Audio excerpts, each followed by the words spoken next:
ಉಪನಿಷತ್ತು ಸ್ಪಷ್ಟವಾಗಿ ಹೇಳುತ್ತೆ, ಕಠೋಪನಿಷತ್ತಲ್ಲಿ ಬರುತ್ತೆ, ನಾ ವಿರತೋ ದುಶ್ಚರಿತಾತ್ ನಾ ಶಾಂತೋ ನಾ ಸಮಾಹಿತಃ ನಾ ಶಾಂತ ಮಾನಸೋ ವಾಪಿ ಪ್ರಜ್ಞಾನೇ ನೈನಮಾಪ್ನುಯಾತ್. ಹೇ ಮನುಷ್ಯ, ನ ಅವಿರತೋ ದುಶ್ಚರಿತಾತ್, ದುಶ್ಚಾರಿತ್ರದಿಂದ ಕೆಟ್ಟ ನಡತೆಯಿಂದ ನೀನು ಹಿಮ್ಮೆಟ್ಟದಿದ್ದರೆ ನಿನಗೆ ಪರಮಾತ್ಮ ಸಿಗುವುದಿಲ್ಲ. ಇದು ಯಾವ ಮತಕ್ಕೆ ಬೇಡವಾದಂಥದ್ದು? ಯಾರಿಗೆ ಬೇಡವಾದ ಸಂದೇಶ ಇದು? ದುಶ್ಚಾರಿತ್ರ್ಯವನ್ನ ನೀನು ನೀಗಿಕೊಳ್ಳದಿದ್ದರೆ ಪರಮಾತ್ಮ ನಿನಗೆ ಸಿಗುವುದಿಲ್ಲ. ನಾವಿರತೋ ದುಶ್ಚರಿತ ನ ಅಶಾಂತೋ, ನಿನ್ನ ಇಂದ್ರಿಯಗಳು ಶಾಂತವಾಗದಿದ್ದರೆ ಪರಮಾತ್ಮ ಸಿಗುವುದಿಲ್ಲ. ನಾ ಸಮಾಹಿತ, ನಿನ್ನ ಬುದ್ಧಿ ಅನ್ನುವಂಥದ್ದು ನಿಶ್ಚಲವಾಗದಿದ್ದರೆ, ಏಕಾಗ್ರವಾಗದಿದ್ದರೆ ಪರಮಾತ್ಮ ಸಿಗುವುದಿಲ್ಲ. ನ ಶಾಂತ ಮಾನಸೋ ಅಪಿ, ನಿನ್ನ ಮನಸ್ಸು ತಿಳಿಯಾಗದಿದ್ದರೆ ಪ್ರಜ್ಞಾನೇನೈವನ ಮಾಪ್ನೋಯಾತ್, ಬರೀ ಬುದ್ಧಿಯ ತರ್ಕದಿಂದ ನೀನು ಪರಮಾತ್ಮನನ್ನು ಕಂಡುಕೊಳ್ಳಿಕ್ಕೆ ಸಾಧ್ಯ ಇಲ್ಲ. ನಿನ್ನ ಮನಸ್ಸಿನ ಶುದ್ಧಿಯೇ ಇಲ್ಲಿ ಬಹಳ ಮುಖ್ಯವಾದಂತಹ ಒಂದು ವಸ್ತುವಾಗಿದೆ ಎಂಬುದಾಗಿ ಹೇಳುತ್ತೆ ಉಪನಿಷತ್ತು.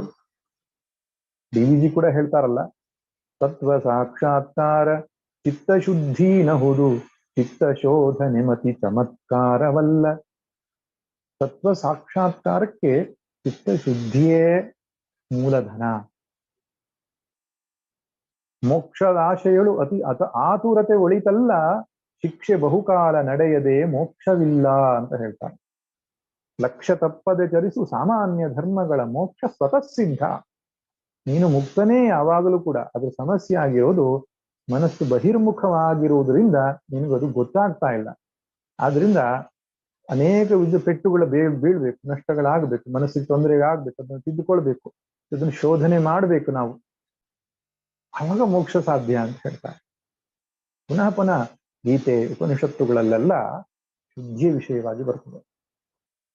ಉಪನಿಷತ್ತಲ್ಲೇ ಅಣೋರಣೀಯಾನ್ ಮಹತೋ ಮಹೀಯಾನ್ ಆತ್ಮಾಸ ಜಂತೋರ್ ನಿಹಿತೋ ಗುಹಾಯಾಮ್ ತಮ ಕ್ರತು ಪಶ್ಯತಿ ವೀತಶೋಕೋ ಧಾತು ಪ್ರಸಾದಾನ್ ಮಹಿಮಾನಮೀಶಂ.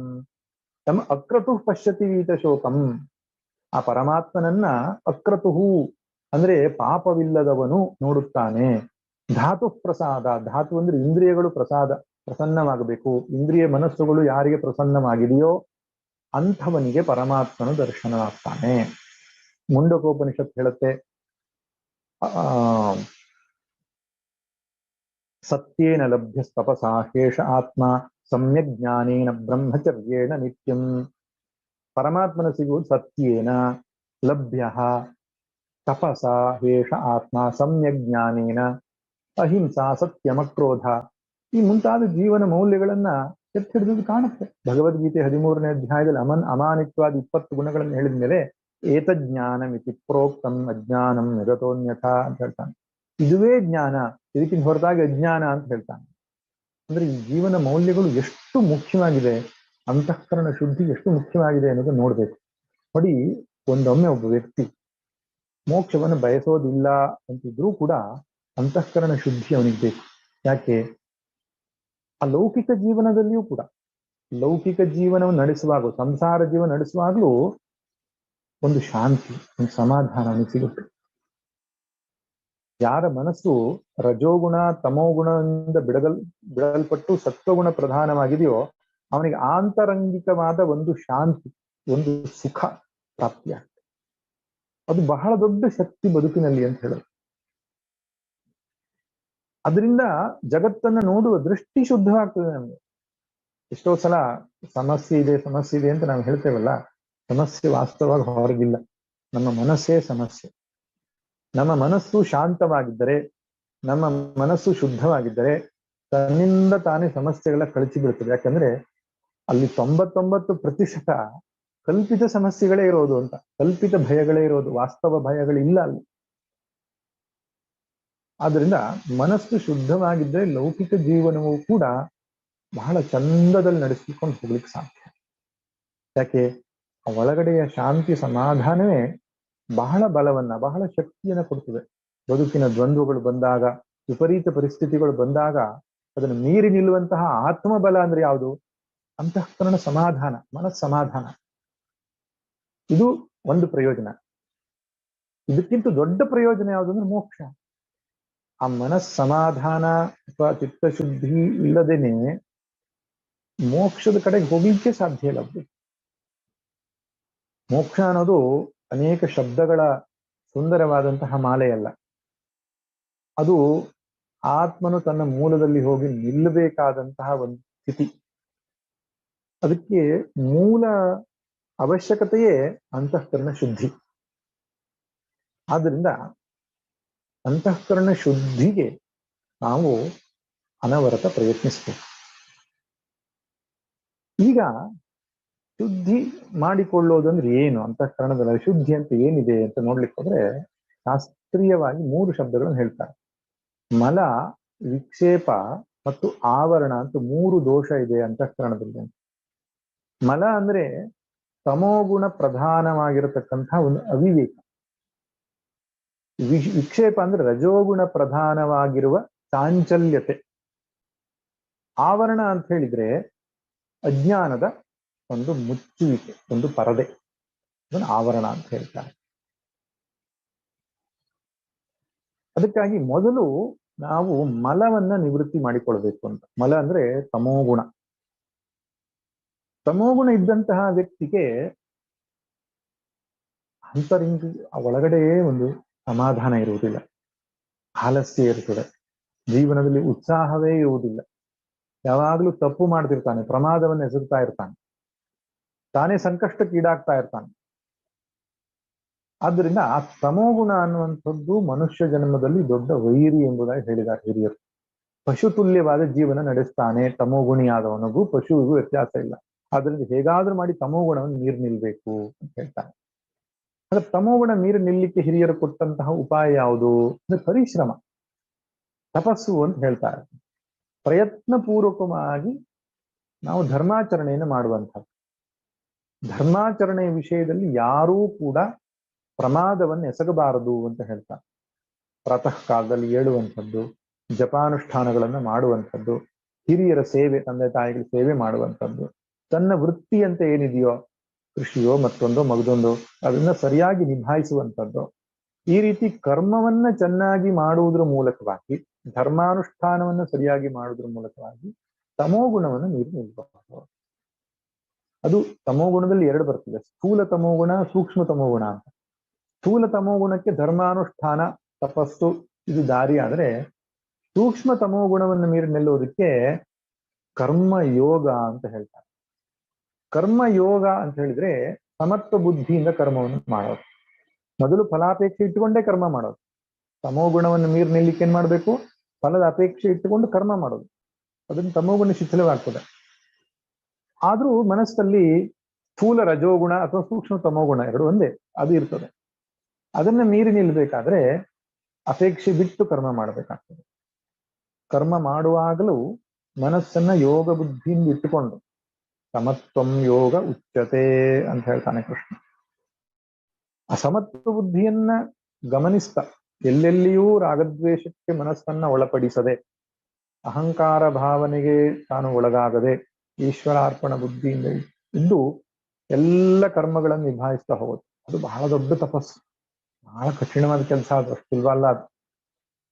ಆದ್ರೆ ಆ ಮೂಲಕವಾಗಿ ಏನಾಗತ್ತೆ, ನಮ್ಮ ಅಂತಃಕರಣದಲ್ಲಿರ್ತಕ್ಕಂತಹ ಮಲದೋಷ ನಿವೃತ್ತಿ ಆಗ್ತದೆ. ಸ್ಥೂಲವಾಗಿ ವಿಕ್ಷೇಪ ದೋಷವೂ ನಿವೃತ್ತಿ ಆಗ್ತದೆ. ಮನಸ್ಸು ಒಂದು ಹಂತದಲ್ಲಿ ಸಮಾಧಾನವನ್ನು ಪಡ್ತದೆ. ತದನಂತರ ಶಾಸ್ತ್ರಗಳು ಹೇಳುತ್ತೆ ನಮಗೆ ಉಪಾಸನೆಯನ್ನು ಮಾಡಬೇಕು ಅಂತ. ಉಪಾಸನೆ ಅಂದ್ರೆ ಮೆಡಿಟೇಷನ್, ಧ್ಯಾನ ಎಂಬುದಾಗಿ ಪ್ರಸಿದ್ಧವಾಗಿ ಈ ಕರೆಯೋ ಶಬ್ದ. ಪ್ರಾಚೀನ ಗ್ರಂಥಗಳನ್ನು ಉಪಾಸನೆ ಅಂತ ಹೇಳ್ತಾನೆ. ಇಷ್ಟ ದೇವತೆಯನ್ನ ಮನಸ್ಸಲ್ಲಿ ಧ್ಯಾನಿಸುವಂಥದ್ದು. ಆ ಮೂಲಕವಾಗಿ ಮನಸ್ಸಲ್ಲಿರ್ತಕ್ಕಂತಹ ಸೂಕ್ಷ್ಮ ರಜೋಗುಣವು ನಿವೃತ್ತಿಯಾಗಿ ಮನಸ್ಸು ಸತ್ವಪ್ರಧಾನವಾಗ್ತದೆ. ಸತ್ವಪ್ರಧಾನ ಆಗುವುದು ಅಂತ ಹೇಳಿದ್ರೆ ವಿವೇಕ, ವೈರಾಗ್ಯ, ಸಮಾಧಿ, ಶಕ್ತ ಸಂಪತ್ತಿ, ಮುಮುಕ್ಷುತ್ವಾದಿ ಸಾಧನ ಚತುಷ್ಟಯ ಸಂಪತ್ತಿ ಬರುವುದಕ್ಕೆ ಹೆಸರು ಸತ್ವಶುದ್ಧಿ ಅಥವಾ ಸತ್ವಗುಣ ಪ್ರಾಪ್ತಿ ಅಂತ. ಅದೇ ಚಿತ್ತಶುದ್ಧಿ ಒಂದು ಹಂತದಲ್ಲಿ. ಆ ಅಂತಃಕರಣದಿಂದ ಆತ್ಮ ವಿಚಾರವನ್ನು ಮಾಡುತ್ತಾ ಆತ್ಮನ ಸ್ವಸ್ವರೂಪ ಜ್ಞಾನವನ್ನ ಪಡೆದುಕೊಳ್ಳುವಂಥದ್ದು ಆವರಣ ನಿವೃತ್ತಿ ಅಂತ. ಆತ್ಮನಿಗೆ ವಾಸ್ತವವಾಗಿ ಯಾವುದೇ ಆವರಣ ಇಲ್ಲ, ಆದರೆ ನಾನು ಆತ್ಮನನ್ನು ಅರಿತಿಲ್ಲ ಎಂಬ ಅಜ್ಞಾನ ಇರುವಲ್ಲಿವರೆಗೆ ಒಂದು ರೀತಿ ಅದನ್ನು ಪರದೆಯಿಂದ ಮುಚ್ಚಿದ ಹಾಗೆ ಆಗಿರೋದ್ರಿಂದ ಅದಕ್ಕೆ ಆವರಣ ಅಂತ ಹೇಳ್ತಾರೆ, ಅಜ್ಞಾನಕ್ಕೆ ಆವರಣ ಅಂತ ಹೇಳ್ತಾರೆ. ಅಜ್ಞಾನ ನಿವೃತ್ತಿ ಆಗಬೇಕಾದ್ರೆ ಆತ್ಮ ವಿಚಾರ ಮಾಡುವ ಕ್ಷಮತೆ ಅಂತಃಕರಣಕ್ಕೆ ಬೇಕು, ಯೋಗ್ಯತೆ ಬೇಕು, ಅಧಿಕಾರಿತ್ವ ಅಂತ ಹೇಳ್ತಾರೆ. ಯಾವುದು ಅಧಿಕಾರಿತ್ವ? ಮನಸ್ಸಲ್ಲಿ ವಿವೇಕ ವೈರಾಗ್ಯಾದಿ ಗುಣಗಳು ವೃದ್ಧಿ ಆಗುವಂಥದ್ದು. ಅದು ಒಂದೇ ಏಟಿಗೆ ವೃದ್ಧಿ ಆಗುವಂಥದ್ದಲ್ಲ. ತಮೋಗುಣ ನಿವೃತ್ತಿ ಆಗಬೇಕು, ರಜೋಗುಣ ನಿವೃತ್ತಿ ಆಗಬೇಕು, ಆ ಬಳಿಕ ಮನಸ್ಸಲ್ಲಿ ಸತ್ವಗುಣ ಸಮೃದ್ಧಿ ಆಗ್ತದೆ. ಆ ಸತ್ವ ಸಮೃದ್ಧಿಯಿಂದ ಆತ್ಮವಿಚಾರವನ್ನ ಮಾಡೋದ್ರ ಮೂಲಕ ಆವರಣ ನಿವೃತ್ತಿ ಮಾಡಿಕೊಂಡು ತಮ್ಮ ತತ್ವರೂಪದಲ್ಲಿ ನೆಲೆ ನಿಲ್ಲಬೇಕು ಎಂಬುದಾಗಿ ಪ್ರಾಚೀನ ಗ್ರಂಥಗಳು ನಮಗೆ ಮಾರ್ಗದರ್ಶನ ಮಾಡಿವೆ. ಆದ್ರಿಂದ ನಿಜವಾದ ಚಿತ್ತಶುದ್ಧಿಯ ಸ್ಥಿತಿ ಯಾವುದಪ್ಪ ಅಂದ್ರೆ ಆತ್ಮಜ್ಞಾನದಲ್ಲಿ ನೆಲೆ ನಿಲ್ಲೋದೆ. ಒಬ್ಬ ಆತ್ಮಜ್ಞಾನಿ ಮಾತ್ರವೇ ಪರಿಪೂರ್ಣ ಪ್ರಮಾಣದಲ್ಲಿ ಶುದ್ಧ ಚಿತ್ತನಾದವನು. ಯಾಕೆ? ಚಿತ್ತವನ್ನೇ ಮಿಥ್ಯಾ ಅಂತ ಭಾವಿಸಿಕೊಂಡವನು, ಚಿತ್ತಕ್ಕಿಂತ ಬೇರೆಯಾದ ತನ್ನ ಅಸ್ತಿತ್ವವನ್ನು ಕಂಡುಕೊಂಡವನು. ಸಹಜವಾಗಿ ಚಿತ್ತ ಕೊಳೆಯಾಗಲಿಕ್ಕೆ ಕಾರಣವೇ ಅದಕ್ಕೆ ಮಹತ್ವವನ್ನು ಕೊಟ್ಟಿದ್ದು, ಅದಕ್ಕೆ ಅಸ್ತಿತ್ವವನ್ನು ಕೊಟ್ಟಿದ್ದೇ ಕಾರಣ. ನಾನು ನಾನು ಎಂಬ ಪ್ರಜ್ಞೆ, ಜೀವಭಾವ ಎಲ್ಲಿ ತನಕ ಇರ್ತದೋ ಅಂತಃಕರಣ ಸತ್ಯತ್ವವನ್ನು ಪಡ್ಕೊಳ್ತದೆ, ತನ್ನ ವ್ಯವಹಾರವನ್ನು ಸತ್ಯ ಅಂತ ಭಾವಿಸ್ತದೆ. ಅದರಿಂದಾಗಿ ರಾಗದ್ವೇಷಗಳು ಉಂಟಾಗ್ತದೆ, ಅದರಿಂದಾಗಿ ಸಂಸ್ಕಾರವಾಗಿ ವಾಸನೆಯಾಗಿ ಮನಸ್ಸು ಕೊಳೆಯಾಗ್ತದೆ. ಯಾವಾಗ ಚಿತ್ತದ ಅಸ್ತಿತ್ವವನ್ನೇ ಮಿಥ್ಯಾ ಎಂಬ ದೃಷ್ಟಿಯನ್ನು ಇಟ್ಟುಕೊಂಡು ಅದಕ್ಕಿಂತ ಬೇರೆಯಾಗಿ ನಿಂತುಕೊಂಡು ನೋಡುವಾಗ ಸಹಜವಾಗಿ ತನ್ನ ಶುದ್ಧಿಯನ್ನ ಪಡೆದುಕೊಳ್ತದೆ. ಅದರಿಂದ ಆತ್ಮಜ್ಞಾನಿ ಅಂತಃಕರಣದಷ್ಟು ಶುದ್ಧವಾದಂತಹ ವಸ್ತು ಇನ್ನೊಂದಿಲ್ಲ. ಯಾಕೆ? ಯಾವ ಅಪೇಕ್ಷೆ ಇಲ್ಲ ಅವನಿಗೆ, ಯಾವ ರಾಗದ್ವೇಷವೇ ಅವಶ್ಯಕತೆ ಇಲ್ಲ ಅವನಿಗೆ. ಅವೆಲ್ಲವೂ ಅಹಂಕಾರಿಗೆ ಇರುವಂಥದ್ದು. ಆದ್ರಿಂದ ಅಹಂಕಾರಿ ಆದಂತಹ ಜೀವನಿಗೆ ತಮೋಗುಣ ರಜೋಗುಣ ಕಳೆದುಕೊಳ್ಳುವುದು ಚಿತ್ತಶುದ್ಧಿ, ತತ್ವವನ್ನು ವೃದ್ಧಿಸಿಕೊಳ್ಳುವುದು ಅವನ ಪಾಲಿಗೆ ಚಿತ್ತಶುದ್ಧಿ ಅಹಂಕಾರಿ. ಆದ್ರೆ ಆತ್ಮಜ್ಞಾನಿಯ ಚಿತ್ತಶುದ್ಧಿ ಅಂದ್ರೆ ಚಿತ್ತದ ಅಸ್ತಿತ್ವವನ್ನೇ ಮಿಥ್ಯಾ ಅಂತ ತಿಳಿದುಕೊಂಡು ಆ ನೆಲೆಯಲ್ಲಿ ಬದುಕುವಂಥವನು. ಆ ರಸವರ್ಜಂ ರಸೋಪ್ಯಸ್ಯ ಪರಂದೃಷ್ಟ ನಿವರ್ತತೆ ಅಂತ ಶ್ರೀಕೃಷ್ಣ ಹೇಳ್ತಾನೆ. ಆ ಪರಮಾತ್ಮವನ್ನು ಕಂಡುಕೊಂಡ ಮೇಲೆ ವಾಸನೆಯೂ ಕೂಡ ಖಾಲಿಯಾಗಿ ಹೋಗ್ತದೆ ಎಂಬುದಾಗಿ ಹೇಳ್ತಾನೆ. ಆದ್ರಿಂದ ನಮ್ಮ ಬದುಕಿನ ಒಂದು ಪ್ರಯತ್ನ ಯಾವುದಕ್ಕೆ ಅಂತ ಹೇಳಿದ್ರೆ ಪ್ರತಿ ಕ್ಷಣವೂ ಕೂಡ ಮನಸ್ಸನ್ನು ಶುದ್ಧಿ ಮಾಡಿಕೊಳ್ಳೋದು. ತಮೋಗುಣ ರಜೋಗುಣಕ್ಕೆ ಆಸ್ಪದ ಕೊಡದೆ ಸತ್ವದನ್ನ ಅಭ್ಯಾಸ ಮಾಡುವಂಥದ್ದು. ಸತ್ವಗುಣದ ಲಕ್ಷಣ ಬಹಳ ಬಗೆಯಾಗಿ ಕೃಷ್ಣ ಹೇಳ್ತಾನೆ. ಯೋಗ ಅಂತ ಕರೆದಾನೆ. ಯೋಗವೇ ಸತ್ವಗುಣದ ಲಕ್ಷಣ. ಯೋಗ ಅಂದ್ರೆ ಚಿತ್ತ ಸಮಾಧಾನ ಅಂತ. ಯಾವ ಸಂದರ್ಭದಲ್ಲಿ ಕೂಡ ಚಿತ್ತದ ಕ್ಷೋಭೆಗೆ ಅವಕಾಶ ಕೊಡಬಾರ್ದು, ದ್ವಂದ್ವಕ್ಕೆ ಅವಕಾಶ ಕೊಡಬಾರ್ದು. ಹರ್ಷಾಮರ್ಷ ಭಯೋದ್ವೇಗ ಅದು ಭಯೋದ್ವೇಗೈ ಮುಕ್ತ. ತುಂಬಾ ಸಂತೋಷವಾಯಿತು ಉಬ್ಬುವಂಥದ್ದು, ತುಂಬಾ ಬೇಸರ ಆಯ್ತು ಕುಗ್ಗುವಂಥದ್ದು, ಯಾರೋ ನಮ್ಮನ್ನು ಹೊಗಳಿದ್ ಬಿಟ್ರು ನಾವು ಹಿಗ್ಗುವಂಥದ್ದು, ಏನೋ ಕಳ್ಕೊಂಡೆವು ಬೇಸರಕ್ಕೊಳಗಾಗುವ ಮನಸ್ಸನ್ನು ಈ ಸ್ಥಿತಿಗೆ ತರಲಿಕ್ಕೆ ಕೊಡ್ಲೇಬಾರದು. ಬೇಕಾದ್ದಾಗ್ಲಿ ಬದುಕಿನಲ್ಲಿ ಎಲ್ಲವೂ ಈಶ್ವರ ಇಚ್ಛೆ. ಒಳ್ಳೆಯದಾಯ್ತು ಅದು ಈಶ್ವರ ಅನುಗ್ರಹ, ಕೆಟ್ಟದ್ದಾಯ್ತು ಅದು ಈಶ್ವರ ಅನುಗ್ರಹ. ಈ ರೀತಿಯಾದಂತಹ ಒಂದು ಶರಣಾಗತಿ ಪ್ರಜ್ಞೆ. ಕರ್ಮಯೋಗ ಅಂದ್ರೂ ಒಂದೇ, ಈಶ್ವರ ಶರಣಾಗತಿ ಅಂದ್ರೂ ಒಂದೇ, ಎಲ್ಲ ಒಂದೇ ರೀತಿಯ ಕರ್ಮದಲ್ಲಿ ಈಶ್ವರ ಶರಣಾಗತಿ ಇದ್ರೆ ಕರ್ಮಯೋಗ. ಅದರಿಂದ ಯಾವುದೇ ಫಲಗಳು ಬಂದರೂ ಕೂಡ ಮನಸ್ಸನ್ನು ವಿಚಲಿತಗೊಳಿಸಿಕೊಳ್ಳದೆ ಸಮಾಧಾನವಾದ ಯೋಗವನ್ನ ಅಭ್ಯಾಸ ಮಾಡುವುದೇ ಚಿತ್ತಶುದ್ಧಿಗೆ ಸಾಧ್ಯ. ಇದೇ ಸನಾತನ ಧರ್ಮದ ಶ್ರೇಷ್ಠತೆ. ನೋಡಿ, ಈ ಅನ್ಯ ಮತಗಳಲ್ಲೆಲ್ಲ ಏನಾಗ್ತದೆ ಅಂದ್ರೆ ನೀನು ಇದೇ ರೀತಿ ಸಾಧನೆ ಮಾಡಬೇಕು ಅಂತ ಹೇಳ್ತಾರೆ. ದಿನದಲ್ಲಿ 5 ಬಾರಿ ಪ್ರೇಯರ್ ಮಾಡಬೇಕು, ಅಥವಾ ಪ್ರತಿ ಭಾನುವಾರ ಪ್ರೇಯರ್ ಮಾಡಬೇಕು. ಪ್ರೇಯರ್ ಮಾಡೋದಕ್ಕೆ ಒಂದಿಷ್ಟು ಮಾಡೆಲ್ಗಳಿದೆ. ಈ ವಾರ ಶ್ರೇಷ್ಠ, ಈ ರೀತಿಯ ಸಾಧನೆ ಶ್ರೇಷ್ಠ, ಈ ರೀತಿ ಡ್ರೆಸ್ ಕೋಡ್ ಶ್ರೇಷ್ಠ, ಈ ರೀತಿ ಇದೆ. ಸನಾತನ ಧರ್ಮದಲ್ಲಿ ಹಾಗೆ ಹೇಳಲ್ಲ. ನೀನು ಯಾವ ಸಾಧನವನ್ನ ಅನುಸರಿಸು, ತೊಂದರೆ ಇಲ್ಲ. ಆದ್ರೆ ಎಲ್ಲದರ ಧ್ಯೇಯ ಏನು? ಚಿತ್ತ ಸಮಾಧಾನ. ನಿಂಗೆ ಜಪ ಇಷ್ಟ ಆಗ್ತದೋ ಜಪನೇ ಮಾಡು, ಹೆಚ್ಚು ಭಜನೆ ಮಾಡ್ಲಿಕ್ಕೆ ಹೋಗ್ಬೇಡ. ಇಲ್ಲ ನಂಗೆ ಜಪ ಇಷ್ಟ ಆಗಲ್ಲ, ಭಜನೆ ತುಂಬಾ ಇಷ್ಟ ಆಗತ್ತೆ ಸ್ವಾಮಿ, ಭಜನೆ ಮಾಡು. ಇನ್ನೊಬ್ಬ ಹೇಳ್ತಾನೆ ಜಪನೂ ಇಷ್ಟ ಆಗಲ್ಲ, ಭಜನೆ ಇಷ್ಟ ಆಗಲ್ಲ. ಕರ್ಮ ಮಾಡುವಾಗ ನಂಗೆ ಭಗವದ್ ಅರ್ಪಿತ ಬುದ್ಧಿಯಿಂದ ಚಿತ್ತ ಸಮಾಧಾನ ಮಾಡ್ಕೊಂಡು ಮಾಡೋದು ನಂಗೆ ಇಷ್ಟ ಆಗ್ತದೆ, ಅದಾದ್ರೂ ಅಡ್ಡಿಲ್ಲ. ಅದೇ ದೇವರ ಪೂಜೆ. ನೋಡಿ, ಇಷ್ಟು ವಿಶಾಲವಾಗಿ ಇನ್ಯಾವ ಮತ ಹೇಳಲಿಕ್ಕೆ ಸಾಧ್ಯ? ಅದಕ್ಕೆ ನಮ್ಮಲ್ಲಿ ಯಾರೋ ಒಬ್ಬ ಒಂದು ಪರ್ಟಿಕ್ಯುಲರ್ ಅನುಷ್ಠಾನವನ್ನ ವ್ಯವಸ್ಥೆಯನ್ನು ಮಾಡ್ತಾ ಇದ್ರು, ಆಕ್ಷೇಪ ಇಲ್ಲ. ಯಾಕೆ? ಇನ್ನೊಂದು ರೀತಿಯಲ್ಲಿ ಅವನು ಸಾಧನೆ ಮಾಡ್ತಾ ಇದ್ದಿರಬಹುದು ಅನ್ನುವಂತಹ ಅವಕಾಶಗಳಿದೆ. ಯಾವುದು ಮತ ಒಂದು ಚೌಕಟ್ಟಿಗೆ ಒಳಪಡ್ತದೋ, ಅದು ಸೀಮಿತವಾಗ್ತದೋ, ಅದು ವಿಶಾಲವಾದ ಭಾವನೆಯನ್ನು ತಳಿಲಿಕ್ಕೆ ಸಾಧ್ಯವೇ ಇಲ್ಲ. ಅಂತಹ ಮತಗಳಲ್ಲಿ ಒಬ್ಬ ಬ್ರಹ್ಮಜ್ಞಾನಿ, ಆತ್ಮಜ್ಞಾನಿ ಹುಟ್ಟಲಿಕ್ಕೆ ಸಾಧ್ಯ ಇಲ್ಲ. ಅನೇಕ ವಿಧವಾದ ಸಾಧನೆಗಳಿಗೆ, ಅವಕಾಶಗಳಿಗೆ ಒಂದು ಒಂದು ಅವಕಾಶಗಳಿರುವಂತಹ ಸನಾತನ ಹಿಂದೂ ಧರ್ಮ ನಮ್ದು. ಒಬ್ಬನು ಹೇಳ್ತಾನೆ, ದೇವರಿಗೆ ನಮಸ್ಕಾರ ಮಾಡೋದಷ್ಟೇ ನನ್ನ ಹತ್ರ ಸಾಧ್ಯ ಸ್ವಾಮಿ. ತೋಟಕ್ಕೆ ಹೋಗ್ಬೇಕು, ಬೆಳಿಗ್ಗೆ ಎದ್ದು ಹಸುಗಳನ್ನು ನೋಡ್ಕೊಳ್ಬೇಕು, ನಾನು ಮನೆ ಕೆಲಸಗಳೆಲ್ಲ ಬರ್ತದೆ, ಆದ್ರೆ ಮಾಡುವಾಗ ಈಶ್ವರನ ಕೆಲಸ ಅಂತ ಮಾಡ್ತೇನೆ ನಾನು. ಅದು ಹೆಚ್ಚೊತ್ತು ದೇವ್ರ ಮುಂದೆ ಕೂತ್ಕೊಂಡು ಪೂಜೆ ಮಾಡ್ಬೇಕು ಅಂತ ಹೇಳಿದ್ರೆ ಅಡ್ಡಿಲ್ಲಪ್ಪ, ತಪ್ಪಲ್ಲ ನಿಂದು. ಯಾಕೆ? ಗೋಲನ್ನು ಅಚೀವ್ ಮಾಡ್ಕೊಳ್ತಾ ಇದೀಯ ನೀನು. ಯಾವುದು ಗೋಲು? ಮನಸ್ಸಮಾಧಾನ, ಈಶ್ವರಾರ್ಪಣ ಬುದ್ಧಿ. ಜಪವನ್ನ ಕೆಲಸ ಮಾಡುವಾಗಲೂ ಮಾಡಬಹುದು, ಭಗವಂತನಿಗೆ ಸಮರ್ಪಣೆ ಮಾಡಿ ಬಂದ ಫಲವನ್ನ ಈಶ್ವರ ಪ್ರಸಾದ ಅಂತ ನೀವು ಸ್ವೀಕರಿಸಿದ್ರೆ ಪೂಜೆ ಆಯಿತು ನಿಮ್ಗೆ ಅಂತ. ಎಷ್ಟೋ ಜನ ಹೆಂಗಸರು ಹೇಳ್ತಾರೆ, ಬೆಳಿಗ್ಗಿನ ಸಂಜೆ ತನಕ ಕೆಲಸ ಸ್ವಾಮಿ ಮನೆಯಲ್ಲಿ, ದೇವ್ರ ಪೂಜನೆ ಭಜನೆ ಮಾಡ್ಲಿಕ್ಕಾಗಲ್ಲ, ಪೂಜೆ ಮಾಡ್ಲಿಕ್ಕಾಗಲ್ಲ. ಯಾರು ಹೇಳಿದ್ದು ನಿಮ್ಮ ಹತ್ರ ಹೆಚ್ಚೊತ್ತು ದೇವ್ರ ಮುಂದೆ ಕೂತ್ಕೊಳ್ಬೇಕಾ? ಜೀವನದಲ್ಲಿ 2 ಹೊತ್ತು ದೇವರ ಮುಂದೆ ಕೂತ್ಕೊಂಡು ಸ್ವಲ್ಪ ಜಪ, ನಮಸ್ಕಾರ, ಈ ರೀತಿ ಪ್ರಸಾದ ಸ್ವೀಕಾರ ಇಷ್ಟು ಆಗ್ಲೇಬೇಕು. ಅದು ಚಿತ್ತಕ್ಕೊಂದು ಸಂಸ್ಕಾರ. ಹೆಚ್ಚು ಹೊತ್ತು ದೇವರ ಮುಂದೆ ಕೂತ್ಕೊಳ್ಲಿಕ್ಕೆ ಆಗದಿದ್ರು ಮಾಡುವಾಗ ಚಿತ್ತ ಸಮಾಧಾನವನ್ನು ನಾವು ಅಚೀವ್ ಮಾಡ್ಕೊಳ್ಳುವಷ್ಟರ ಮಟ್ಟಿಗೆ ಎಚ್ಚರ ನಾವು ಇಟ್ಟುಕೊಳ್ಳದೆ ಹೌದಾದ್ರೆ, ಯೋಗ ಸ್ಥಿತಿಯನ್ನ ನಾವು ಒಳಗಡೆ ಪಡ್ಕೊಂಡು ಆ ಕರ್ಮವನ್ನ ಮಾಡಿದ್ದೇ ಹೌದಾದ್ರೆ ಬೇರೆ ವಿಶಿಷ್ಟ ಸಾಧನೆ ಬೇಕಾಗಿಲ್ಲಲ್ಲ. ಇದೇ ಹಿಂದೂ ಸನಾತನ ಧರ್ಮದ ಶ್ರೇಷ್ಠತೆ. ಸ್ನಾನ ಮಾಡುವುದು ಒಂದು ಪೂಜೆ, ಊಟ ಮಾಡುವುದು ಒಂದು ಪೂಜೆ, ಬಂದ ಅತಿಥಿಯೊಡನೆ ಮಾತನಾಡುವುದು ಒಂದು ಪೂಜೆ, ದೈನಂದಿನ ಕಾರ್ಯಗಳೆಲ್ಲವೂ ಪೂಜೆ. ದೃಷ್ಟಿಕೋನ ಬದಲಾವಣೆ ಆಗಬೇಕು ಅಷ್ಟೇ. ಇದು ನನ್ನದು, ನಾನು ಮಾಡುವಂಥದ್ದು, ನನಗೆ ಸುಖ ಇದೆ ಅನ್ನೋದು ಬದಿಗಿರಿಸಿ ಈಶ್ವರನ ಪೂಜೆ, ಈಶ್ವರನ ಕರ್ಮ ಅಂತ ಭಾವಿಸಿಕೊಂಡ್ರೆ ಎಲ್ಲ ಕರ್ಮವೂ ಪೂಜೆ ಆದೀತು. ಆದ್ರೆ ಉದ್ದೇಶ ಚಿತ್ತಶುದ್ಧಿ. ಹಾಗೆ ಪ್ರಾಮಾಣಿಕವಾಗಿ ಮಾಡಿದ್ದೇ ಆದ ಪಕ್ಷದಲ್ಲಿ ನಿಶ್ಚಿತವಾಗಿ ಚಿತ್ತಶುದ್ಧಿ.